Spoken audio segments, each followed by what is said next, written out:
Hello everyone and welcome back to my channel. It is LaDawn. Today we will be discussing the conclusion to the To All the Boys I've Loved Before series, which is Always and Forever, Lara Jean. Before we get into this, I have a little subtle brag that if you are an OG subscriber, you will recall this. I met Jenny Han.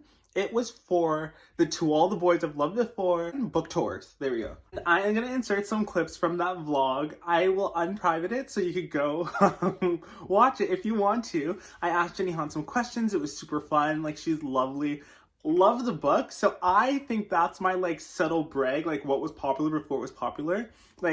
This is it. This is my claim. I love all her series. So there's a Summer I Turned Pretty series, there's the Burn for Burn series, and there's also the To All series. This is one of the books in the Burn for Burn series.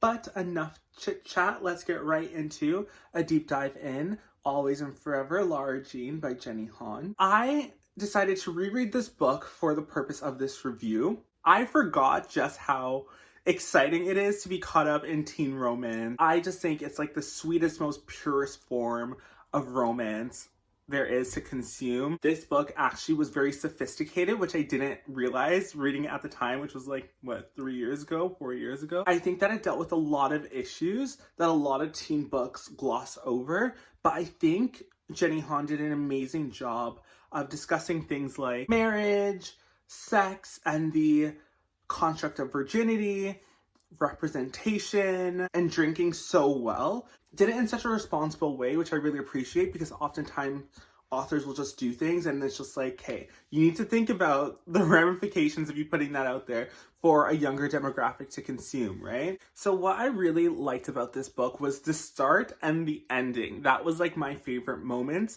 because it was just so unapologetically just a teen book that had those feels. So cute, and I'm a sucker for that stuff. The book never felt the need to be really extravagant with the way in which they told this love story, and I think that is so amazing, because I love it when we romanticize the mundane, the everyday stuff, you know what I mean? We don't need to be on a hot air balloon with a pilot or something writing out "I love you" in the sky. Even the little things of their movie nights were just super cute for me, which I really enjoyed. That actually inspired me to have a rewatch of Romeo and Juliet for Valentine's. Probably alone, but is a characterization of Lara Jean. She is just this embodiment of someone that I can really relate to, especially during my teen years, and even now, to be honest, of someone who goes into this world very naive and not really having much experience, and idealizing and romanticizing everything and being that hopeless romantic. And then her actually getting to live this out was so nice to experience again. And I'm I should reread these books more often because I loved it. One thing that I really liked was the concept of also finding your identity, whether that be racial, whether that be your own kind of life outside of a relationship. And even the existing friendships you have. I thought that's an important message to bring across, that when you go through new phases in your life, although it's so comforting to have the people and the things from your past, it's really important that you still grow, right? And you still find, and not so much find yourself, but you actively seek out experiences that's gonna help you grow. And that's what I really liked with some of the messaging in here, right? So we have to discuss the infamous line, "Don't go to college with a boyfriend." I think that this is not bad advice. However, I like how Jenny Han in this story made it known that that is not always relevant, right? So this great advice that we sometimes get, or these things that makes sense, are logical. There are exceptions to these rules, and I like how in the end, Trina, yes, your mom says that, and your older sister learned it from her, but if she met Peter, I think it would be a lot different. And I thought that was the cutest thing, because it's so true. I think this book, above anything else, a love story of how when you love someone, you can make it work. And that's the main message I got from the third book.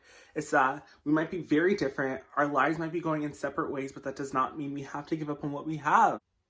Oh, okay, so on page 113, there was a standout that I was absolutely obsessed with. And there was Lara Jean essentially saying that she couldn't imagine herself losing her virginity before college because she sees herself through how everyone else sees her. She's Lara Jean the sister, Lara Jean the daughter, but I love that throughout the book, we slowly break down this construct of what virginity is, that you aren't losing innocence. You are still that to those people, and that does not change once you decide to make that decision, right? I thought that was dealt with so well, and that's why I said this was a sophisticated book. It was a teen book that knew its responsibility to its readers, and like, I love that. A part of the book that made me really emotional was on page 117, where it was Lara Jean's dad essentially telling Trina that like he thought he had his one shot with love and he was just grateful for having that, but he didn't think it would happen again for him. And I was like, oh my gosh, like that is like, it made me emotional because it almost makes you like have this like self-reflection of like, will I have that one shot ever? Like how does... I'm emotional. I can't talk about it. Lara Jean's relationship with Stormy, it was so great. I love that mentorship / friendship that they made together. I think that's so amazing. Lara Jean needed someone like Stormy in her life to progress her forward and to get out of her comfort zone. And to have that person who's kind of been through it already to be like, listen, it's okay. Like, don't be worried or concerned. So I definitely missed her in this book. She wasn't in it much, but Stormy's great. So in the middle of the book, it kind of lost me, where I'm just kind of like, I'm not so interested in the relationship dynamics between Lara Jean's dad and Trina. I think it honestly makes sense with Trina and Kitty's relationship, because Kitty never really had that mother figure in her life because she was only 2 when her mom passed away. But for some reason, it lost me and the excitement wasn't so much there in the middle of the book. I also have to say, I know there are so many Peter and Lara Jean stands out there, but I am Team John to this day. Like, to me, it just makes sense. John is always and will still be my first pick. Even in the second movie, if we were going to reference the films, I was just like, he's right there. Like, these are like the cutest and best parts of the films. When you're with him, what aren't you getting? But that's just my bias. All in all, it was a really quick read. I read it like in 3 days, but I could have read it in less, so I had to take breaks because I'm in school, so I had to do schoolwork. Once again, the sparks for me were at the beginning and the end. There are definitely some really cool moments. Like, I really loved when Lara Jean went to the campus with Chris and they snuck off. Like, that was just like I love the feels. Like, that gave me the feels and the excitement for her life and what's to come. One of the biggest quotes for me and like the biggest moments where I'm just like, whoa, like I love that and it really stuck with me and I had to write it down was, never say no when you really want to say yes. And I'm going to keep that with me. So I hope you like this really quick review of Always and Forever. Let me know if you'll be watching the movie for Valentine's Day. I know I will. Don't forget to like and subscribe and stay tuned for more content. Bye!